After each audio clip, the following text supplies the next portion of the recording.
We've been confronted with NIL, mainly players who are on our roster that aren't on our roster anymore, more so than the upcoming barrage of high school players that will be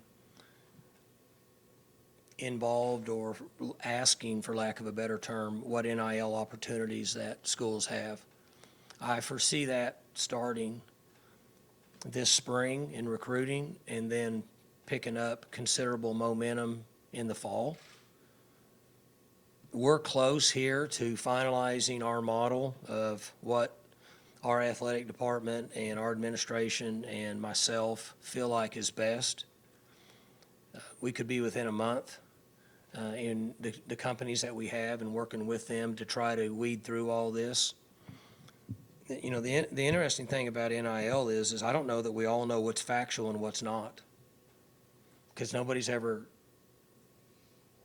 come right out and said exactly what they received or didn't receive in NIL. And there's not been anything contractually signed by either party that I'm aware of.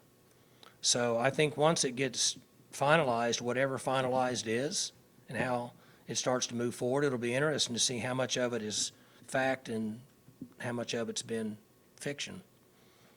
How important is it to have kind of a plan put forth by the university for people to follow instead of just everyone on their own with it? In NIL? So they all are on their own with the NIL. Originally, that's what NIL was intended for, okay? There are parameters and rules in place that aren't being governed by anybody right now. So I'll go back to what I said a month ago when I was asked this question. There's a speed limit sign that says 55, but nobody drives 55 and there's nobody getting a ticket. So you really don't have to drive 55. That's actually what's in place right now, in my opinion. What direction it's going to go from now moving forward, who's going to police it, what the mandates will be, I'm not sure. We're just living day to day with this. So myself and Chad Weiberg and Dr. Schrum and some others are coming together to come up with what we're creating and calling a model of consistency here with NIL that would allow us to do the things that we feel like are important to enhance the student athletes' opportunities when they're in school competing and get an education. But they're not going to be tied contractually to anything we're doing to keep them from doing a separate NIL deal. And so time is just going to tell us how this all pans out over the next, I'm guessing, 6 to 9 months. We're going to find out a lot more as we move forward. The attention you have to pay to that, Mike, is that an irritant to you? What's that? Is it irritating that you have to pay attention to something like this? I mean, not really anymore. It's, you know, we talked about this the other day, that there's a lot of changes going on right now in college athletics and in all sports, particularly in football, and I'm guessing basketball. So we deal with it and try to do what's best, sit down and make good quality decisions, what's best for the student athletes in a big picture. And then the athletic department in general, that's what people are forgetting. They still got to balance the budget over here. So it's not like you can just have a free-for-all with that. So to answer your question, you deal with it or you get out of the business. That's the honest truth. And it's not really irritating me right now because I have expressed to them what I think is best. And then I don't have to deal with it much because it's hired out to people that do this full time. So really, I don't have to deal with it much. Do you worry about chemistry? Chemistry? 100%. That's a real thing, or? I don't know, but a human nature, we all know, is a real thing, and people react differently to the way that they're treated. So NIL, if NIL was handled the way it was intended to be handled, NIL wouldn't be a problem.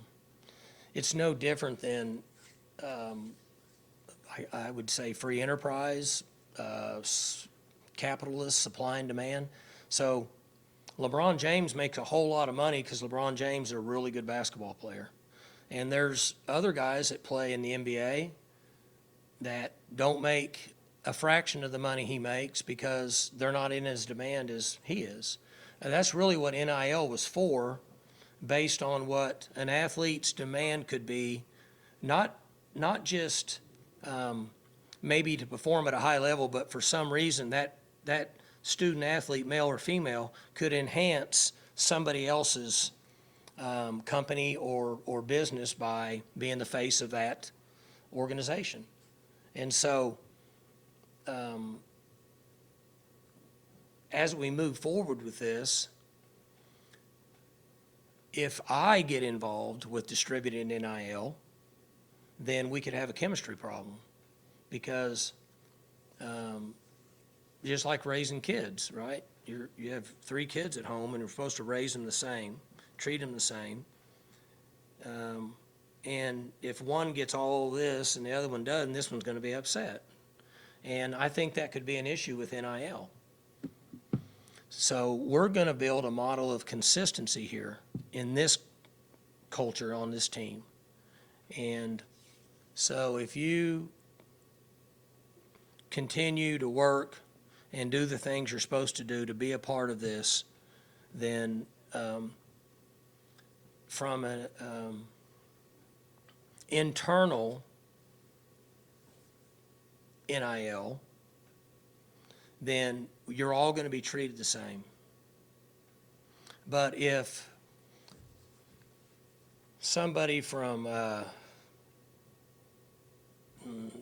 guess Stan Clark won't matter, if Eskimo Joe's really likes Malcolm Rodriguez and he wants to give him a separate NIL for making appearances for him and do that separately on his own, then so be it. Have you found in your career, have there ever been chemistry issues within the coaching staff, just over difference in salaries? I would say yes, sure. I would guess there would be more of those than actually are brought to people's attention. I really haven't had a bunch here. I would say that's because I'm always real honest with them when they come in. I don't try to go around and beat around the bush. I just tell them this is exactly the way it is, I'm sorry, or this is the way it is, I hope you're happy, whatever. But that's human nature again. And I would say that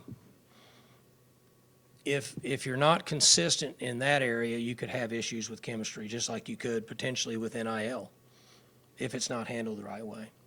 For more information, you can visit tulsaworld.com.